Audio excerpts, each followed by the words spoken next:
Assalamualaikum warahmatullahi wabarakatuh. Salam sejahtera bagi kita semua. Selamat datang di podcast kita dari kelompok 6. Di sini aku Laila Kamil, aku Ningsi Anggreni, aku Zulia Syarimuda, aku Muhammad Al-Bimantara. Jadi podcast kita kali ini akan membahas sebuah kasus yang viral pada akhir-akhir ini, yaitu seorang guru yang dia tuh dituduh menganiaya murid kelas 1 SD. Dan ternyata si murid ini orang tuanya adalah seorang polisi. Supriyani, guru honorer terdakwa kasus penganiayaan anak polisi. Supriyani dinyatakan tidak bersalah atas kasus dugaan penganiayaan murid yang merupakan anak polisi. Usai bebas dari tahanan jaksa, Supriyani mengungkap jika awalnya anak Aibda Wibowo mengaku padanya jatuh di sawah. Namun Aibda Wibowo memaksa anaknya untuk menyebut Supriyani yang menganiayanya di kelas. Pemirsa, guru Supriyani divonis bebas oleh Majelis Hakim Pengadilan Negeri Ando Olo, Konawe Selatan setelah terbukti tidak bersalah melakukan penganiayaan terhadap siswanya yang merupakan anak polisi. Guru honorer tersebut bernama Supriyani dituduh karena menganiaya seorang anak kelas 1 SD bertepatan di SD 4 itu. Dan kasus ini terjadi di Konawe Selatan, Sulawesi Tenggara. Ibu Supriyani dipenjarakan pada tanggal 16 Oktober sampai tanggal 22 Oktober. Dan selama pengajarannya itu dimulai dari 2009 dan tidak pernah menemukan kasus seperti itu. Jadi gimana sih tanggapan dari teman-teman mengenai kasus ini? Kalau tanggapan saya pribadi sih kayak penyalahgunaan suatu kuasa. Kan bertepatan di wali murid dari siswa tersebut, itu jabatannya juga rendah di mata masyarakat ini. Dan Bu Supriyani ini dimintai uang damai sebesar 50 juta. Sedangkan gajinya guru honorer 1 bulan ini sebesar 300.000. Itu kayak nggak masuk akal banget di mata masyarakat, apalagi di mata-mata guru honorer yang lain ya. Yang toko-toko di Indonesia. Kan kasus ini viral banget ya, karena menurut aku ya dari pendapatnya Mas Alif tadi, soalnya dari gajinya yang 300.000 dimintai uang damai sebesar 50 juta. Nah, kayaknya itu juga yang bikin berita ini jadi viral ya. Jadi pesat banget kan, menarik perhatian masyarakat. Dan juga aku baca di berita tuh sampai para guru honorer lain di Sulawesi itu ada demo untuk membela si Ibu Supriyani ini. Jadinya ya mungkin kayak mereka juga merasakan lah ya gimana cara membayar 50 juta dengan gaji 3.000 per bulan. Sedangkan ini ya laporan dari si wali muridnya ini banyak kejanggalan, ya nggak sih? Iya betul. Dari waktunya, terus dari luka lebarnya juga itu kayak nggak sesuai sama apa yang dilaporkan gitu. Ditambah lagi si Ibu Supriyani ini ngajarnya di kelas B, sedangkan korban di kelas A. Jadi kayak nggak masuk akal gitu.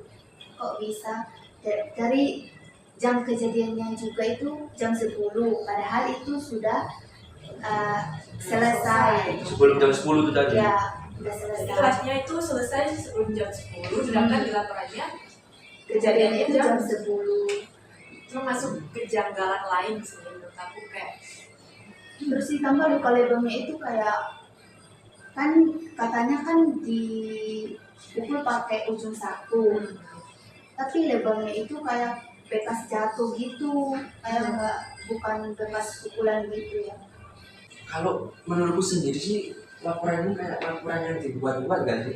Kayak dibuat-buat dari kayak ada maksud tersendiri ya. Kayak ada masa pribadi dari oknum si wali murid ini tadi. Itu kayak kita itu maunya kayak adil gitu loh Kak. Kayak kayak kasus ini tuh diselesaikan dengan adil, nggak berpihak salah satu.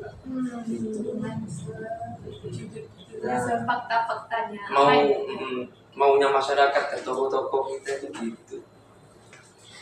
Emang di akhir-akhir ini Indonesia tuh emang banyak ya kejadian kayak gini, kayak guru tuh jadi takut untuk apa ya istilahnya menegur lah atau mendidik dengan baik, iya dengan tegas. Misalnya kalau muridnya salah, kan seharusnya kita misalkan kalau kita menjadi guru kan kita mendidik dengan benar, kita ngasih tahu mana yang salah, mana yang benar, kita menegur lah kalau emang si siswanya ini semuanya salah.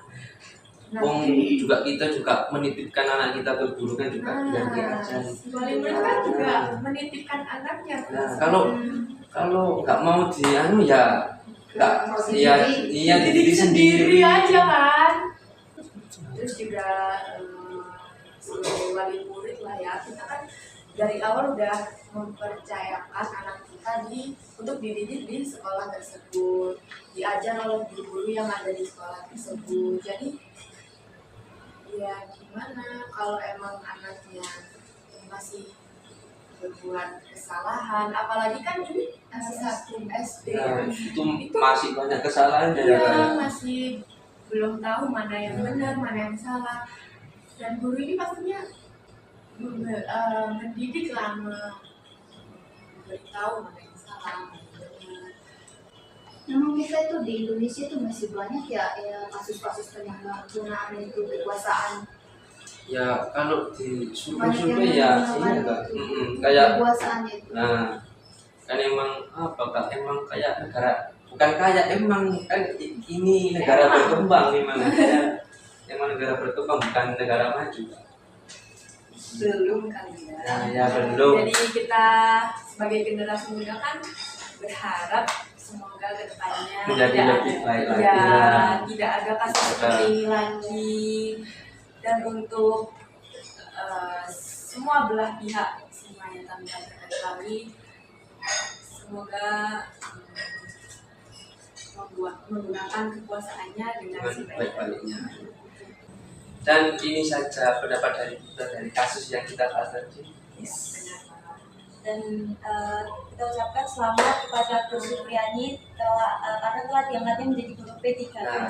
Selamat untuk Ibu Supriyani. Semoga lancar-lancar terus. Semoga ini juga bisa menjadikan sebuah pembelajaran buat kita semua.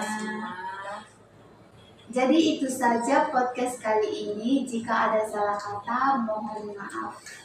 Ya, jadi kita nggak ada maksud untuk memprovokatori pemirsa ya. Kita podcast di sini untuk bincang-bincang aja tentang kasus ini. Oke, itu aja. Sekian dari kami. Wassalamualaikum warahmatullahi wabarakatuh. Bye.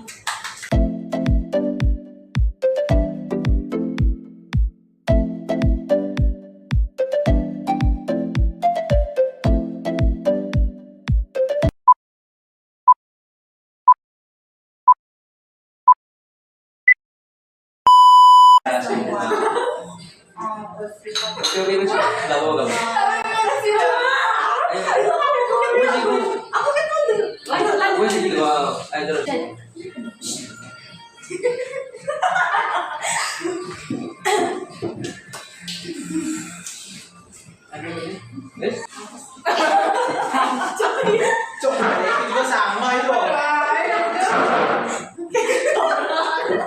Gini Lip. Kayaknya kalau gue jadi kameramen, kalau dibayar nih gue untung banget. Gue untung ini. Cara. Assalamualaikum warahmatullahi wabarakatuh.